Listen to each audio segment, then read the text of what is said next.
From over 7% only 10 days ago to less than 3.5% today. That's been the Draghi effect on 2-year Spanish borrowing costs. So, has the ECB announced a game changer?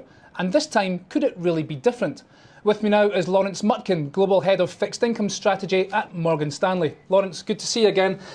Is what Draghi laid out last Thursday the most significant development in the last two and a half years? Well, I think it's certainly up there. I mean, we've certainly seen, as you say, a major rally in the front end of Spain and Italy as Draghi has sort of set out for us a path which gets the ECB back into intervening in the front end of the yield curves.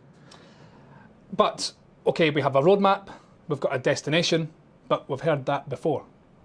We have had that before, but we've had a little bit more detail this time. We have explicitly what is the conditionality that will be necessary, if not sufficient, for the ECB to act. And we've also had at least an outline of how the ECB will act in the future. OK, so talk us through how the ECB is going to act, against the backdrop of what Draghi said.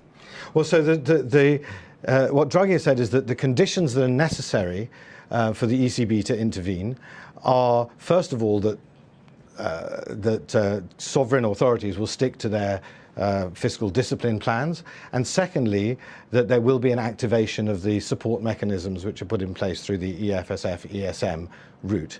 And we've also heard from him that when those things are in place, and if it's necessary, that the place that the ECB feels is most appropriate to intervene from a monetary policy point of view is in the front end of the curve, because it's there that the monetary transmission mechanism is impeded by these high yields. Now, we've just in the last half hour, we've had the weekly data from the ECB. 21st week in a row, it has not bought any bonds via its securities market programme. Do you think it will react? It will go down that avenue again, independently of the EFSF or ESM? Certainly, the signal was that they don't want to do that. I think again, the important thing that Draghi put forward is that the ECB can only do so much without the prior intervention of fiscal authorities in the European sovereign states acting on their own and also acting together. So the SMP, they say it's dormant, it's actually dead? Well, in its original form, it's not going to look like this again. OK.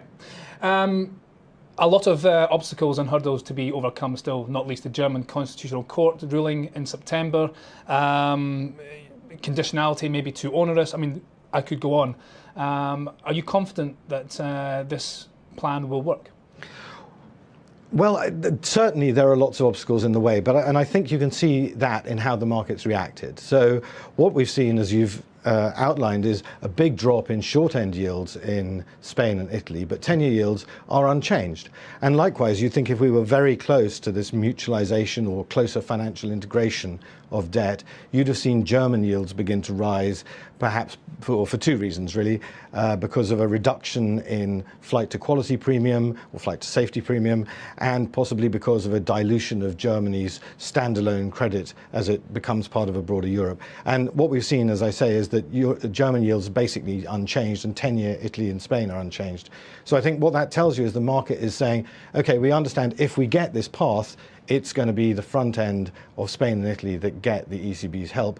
But the fact that yields haven't moved, I guess, demonstrates that there's still a doubt that we can really get past all these conditions to get to that stage. So it's not been an unqualified success in terms of the market reaction so far?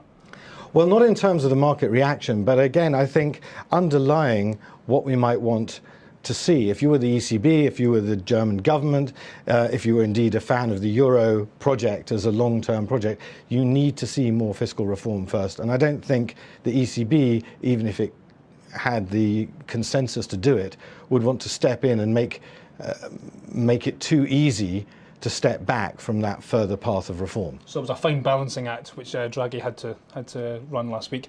Just want to finish up. How are you advising your clients invest and trade this? Well, two ways. So I think in terms of the Italian curve and the Spanish curve, it certainly makes sense that if we move forward as Draghi has outlined, then it makes sense that the curve is steepened between 2 and 30-year yields, or 2 and 10-year yields, or 3 and 10-year yields. If it doesn't work out, then you'd expect the yield curve to invert a lot as we market prices another return to some sort of disaster scenario. So the parts of the curve that make sense there are really the short end and the very long end, and being underweight the sort of middle part of the curve, the belly around 10 years. So we like that sort of trade. And I think as well, Draghi didn't take rate cuts off the table, on the contrary, and we still expect rate cuts. And I think that will give further support to especially the front end of Germany and the sort of 5-year part of the swap curve as well. Deposit rate to go below zero? I think, what did he say, uncharted waters? Yes, I think that's where we are. Okay. Certainly refi rate, I think, comes down 50 basis points.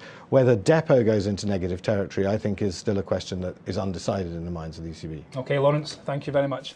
My thanks there to Lawrence Mutkin of Morgan Stanley. Well, there's more on Reuters.com and the Insider platform. And join us throughout the week for Reuters Today, a snapshot of the latest world news and market headlines. I'm Jamie McGeever. This is Reuters.